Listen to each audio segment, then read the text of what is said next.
Get in. Get in. Get in. Get in. Get in. Get in. Get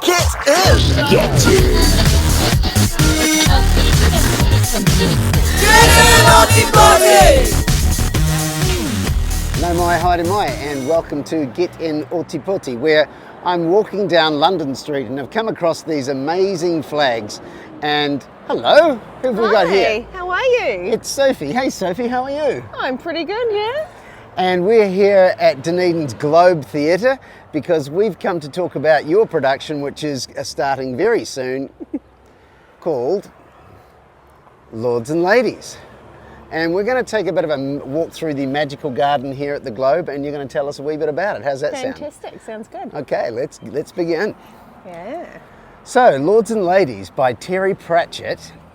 Well, it was a novel by Terry Pratchett, Yes, but the that's right. play was written by who? So it's been adapted for the stage by Arana Brown. Yeah. And so a whole set of Terry's stories have been adapted for the stage. And those who know Terry will know that that is not an easy feat. And you, as I recall, directed a play here some years ago called The Wyrd Sisters. Yes. And what's the connection between the Wyrd Sisters and Lords and Ladies?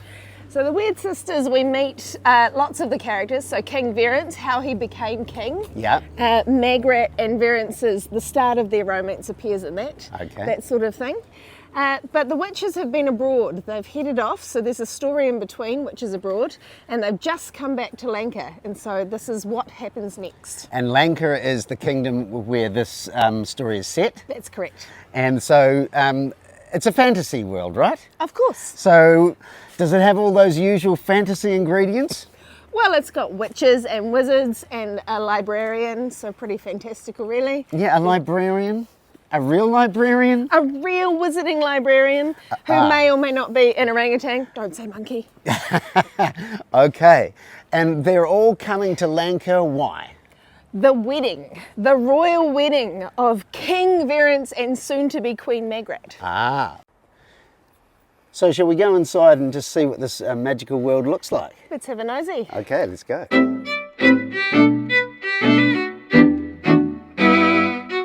So here we are, Sophie, and we're in the foyer here, and oh, what's this here? So because the story's a bit of a fairy tale and we get quite attached to some of those characters, we're inviting a few of our characters back on stage after the show, and if you'd like a photo taken with them or to come and meet them, you're invited to do that. So we'll have different characters each time, so you can check that out when you come and visit. We also invite you to take a selfie on the road to Lanka. This is our ostentatious castle. It may or may not look like this. There are only 3 staff, we think, so it's a bit of a challenge, but we get there eventually. So speaking of people coming to the show, you're having a focus on accessibility. Do you want to take me through that a wee bit? That's right. So theatre for me is for everyone, and lots of our theatre spaces and productions are wonderful things that not everyone can access. Now, we're not perfect, there's always room for improvement, but we've made a few sort of opportunities for different people to be able to access the show in different ways. Okay, can you take us through some of those things? So one of the things we're offering is an accessibility or touch tour of the set. So for people who are differently sighted or have different experiences, sensory experiences of their environment, they might want to come and walk through the set, literally touch the set if they would like, and some of the costumes and meet a couple of characters. And so that will happen in an afternoon. We've got a couple of afternoon slots coming up during the run of the show. And then if those people then are ready to and comfortable to, they can come and see the show. Or if that's just how they want to experience the space, they can do that. Now, if we can't see the set, we might need to touch the set first. Right. So we're going to have a look with our eyes, but also if you are partially sighted or have limited sight, getting a feel for the layout of the set can be quite difficult. And so this is a miniature of the set with textures indicating different components of the set. These guys move around so that people can get a literal feel for how the set is laid out. And then when they walk into that space, they can understand how the shape of the space. Fantastic. So we're working on it. So should we take a walk in and have a look at the set? Awesome. Yeah. Now, the set designer of this show, is that you? Yeah. And the costume designer of this show? Also me. Also you. Okay. You got it all going on. Well, yes, I know. Some people can't help themselves. Tell us what we're seeing here. Well, the world of Lanka. We're trying to keep it really simple so you can see it's fairly monochrome because there was an absolute riot of colour coming in terms of the costume. We've got 20 performers playing more than 30 different characters. And so in that respect, it's fairly simple, but there's lots of entrances and exits for all of that chaos to come and go. I have some variable set pieces here. So this is our stone circle. Why are stones such a big part of this production? So the central component to the story, the dire, ominous behaviour going on in Lanka, is that there are circles of stones where the world of the elves meets the world of Lanka. So there's a connection there.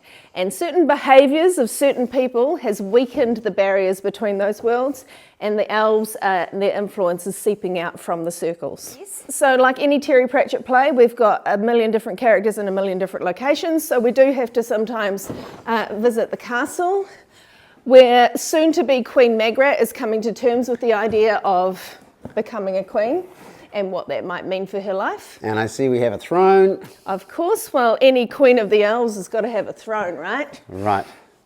Speaking of Queens of the Elves, do you want to take us through who your leads are?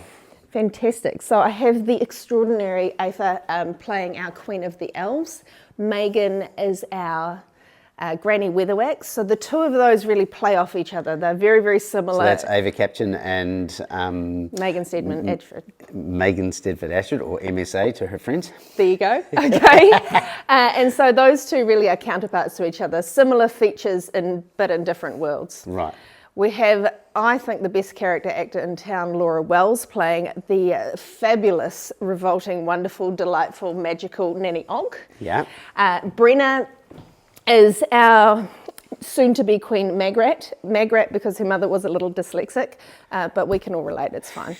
Magrat, not Margaret. Ah, okay, I've always wondered about that. Oh, there's a reason for everything. Yeah. You've got some wizards involved in this. I do have some fabulous wizards. They've come from the Unseen University in the big city, Ankh-Morpork. So we have Mustrum Ridcully and the Bursar and Ponder Stibbins, and the librarian, who some will know is no longer in human form. He was turned into an orangutan, and he won't let anyone turn him back, which is fair enough, really. Who wouldn't want to be an orangutan? And you heard it here first, folks. There is an orangutan in this show. Goodness me, he got everything.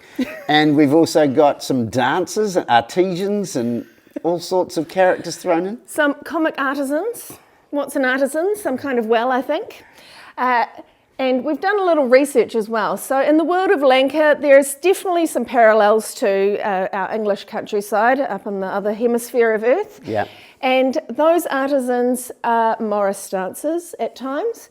They absolutely will not be doing the stick and bucket dance unless absolutely necessary, and we have consulted the health and safety protocols on that matter.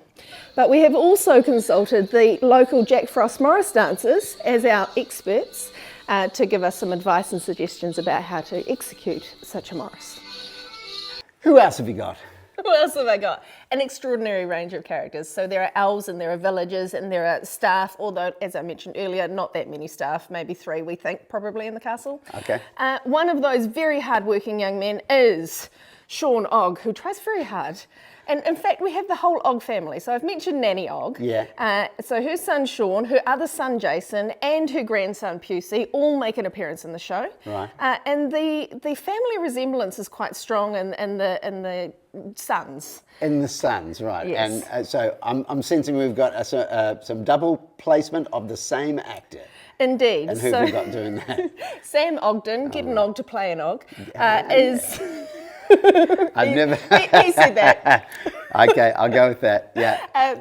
And so Sam Ogden, bless him, is a real star of the show in that he appears in just about every scene, playing either Sean or Jason. Okay, and we've got a troll or two as well, am I right? We do have a troll, we have a toddler, we have all things. Okay, and we have puppets as well. Yes. So we're really covering a lot of bases here. There's a lot going on. Okay. Yes.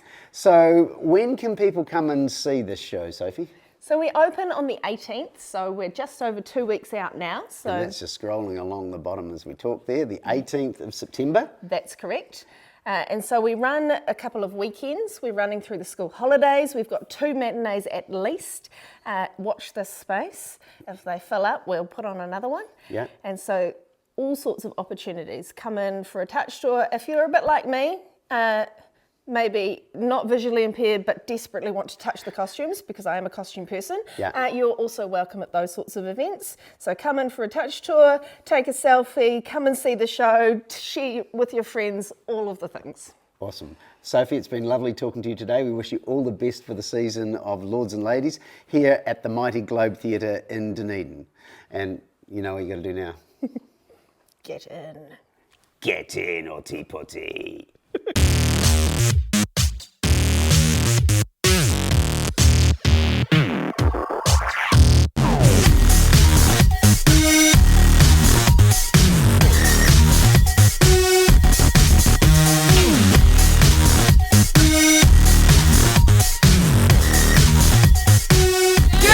Naughty Body!